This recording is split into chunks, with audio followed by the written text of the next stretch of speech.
Meningkatnya penggunaan komputer di masyarakat telah menciptakan berbagai masalah lingkungan. Jumlah energi yang digunakan untuk memberi daya pada komputer, server, komponen komputer, serta panas yang dihasilkan oleh peralatan komputasi menjadi salah satu perhatian. Hal lainnya adalah penggunaan kertas, DVD, cartridge, kemudian bahan sekali pakai lainnya yang secara ekstensif, dan beberapa banyak dari hal tersebut, bahan-bahan tersebut berakhir sebagai sampah di tempat pembuangan akhir. Bahan berbahaya yang terkandung dalam peralatan komputer atau yang dihasilkan oleh produk komputer dan teknologi terkait, serta pembuangan produk komputasi bekas merupakan masalah tambahan. Kemudian dengan semakin banyaknya perhatian yang difokuskan pada penggunaan energi dan emisi karbon, bisnis dan individu lebih memperhatikan biaya energi dan jejak karbon yang dihasilkan dari perusahaan atau dari komputer mereka, seperti jejak karbon dioksida yang dihasilkan untuk mendukung kegiatan. Istilah komputasi hijau mengacu pada penggunaan komputer dengan cara yang ramah lingkungan, kemudian meminimalkan penggunaan sumber daya alam seperti energi dan kertas adalah salah satu aspek komputasi hijau atau green computing. Pada tahun 1992, Badan Perlindungan Lingkungan Amerika Serikat atau yang disebut juga dengan Environmental Protection Agency atau EPA memperkenalkan yang namanya adalah Energy Star sebagai sebuah program pelabelan secara sukarela yang dirancang untuk mengidentifikasi dan mempromosikan produk hemat energi untuk mengurangi emisi gas rumah kaca. Saat ini label Energy Star seperti pada gambar di slide ini muncul pada berbagai perangkat komputasi, peralatan komputer, peralatan kantor, peralatan pemanas, pendingin perumahan, peralatan penerbangan, elektronik rumah tangga, dan masih banyak yang lainnya. Kemudian label ramah lingkungan atau Eco Label merupakan sertifikasi kinerja lingkungan juga digunakan di berbagai negara lain seperti Amerika, Eropa, Korea, Brazil, dan Australia.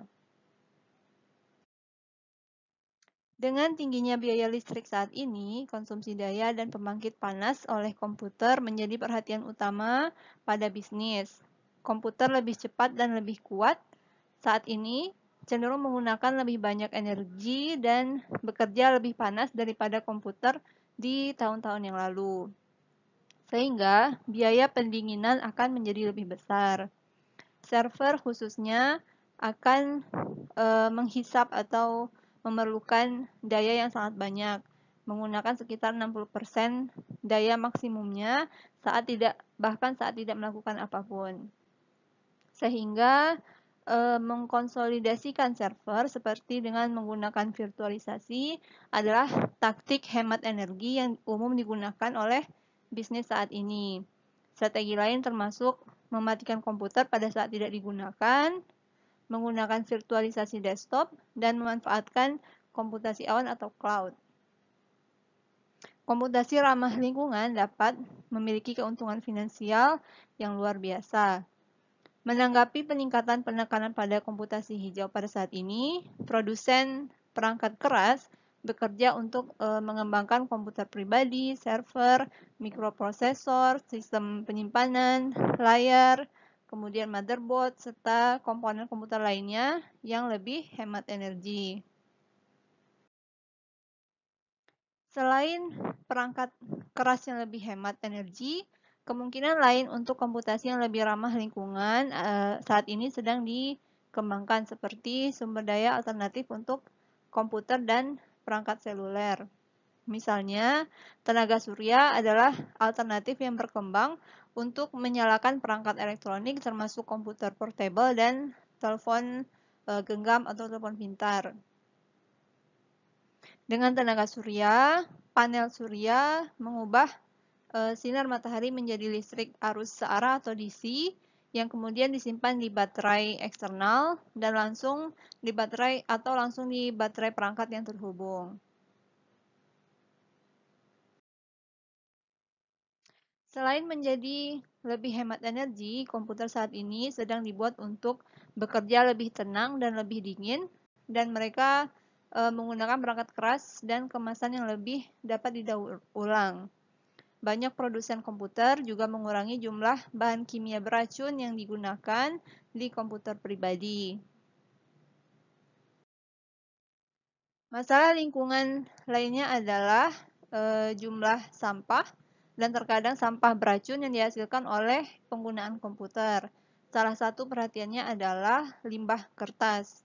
Meskipun terjadi peningkatan penggunaan formulir elektronik, tanda tangan elektronik, e-book, surat kabar dan majalah online, serta perbankan online, tampaknya kantor tanpa kertas yang diramalkan banyak visioner belumlah tiba.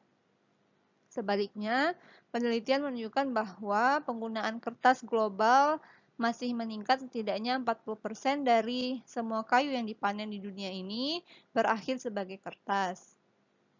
Selain sampah berbasis kertas, sampah komputasi termasuk cartridge, komputer, peripheral yang sudah usang atau yang sudah rusak, serta CD, DVD, dan media penyimpanan lainnya akan dibuang. Ponsel yang dibuang saat individu mengupgrade ponsel mereka atau beralih ke penyedia yang lain atau produk yang lain, seperti kamera digital yang sekali pakai atau mengganti ponsel dengan yang baru, juga akan menambah pertumbuhan kekhawatiran limbah elektronik atau juga disebut dengan sampah elektronik yang dihasilkan pada saat ini.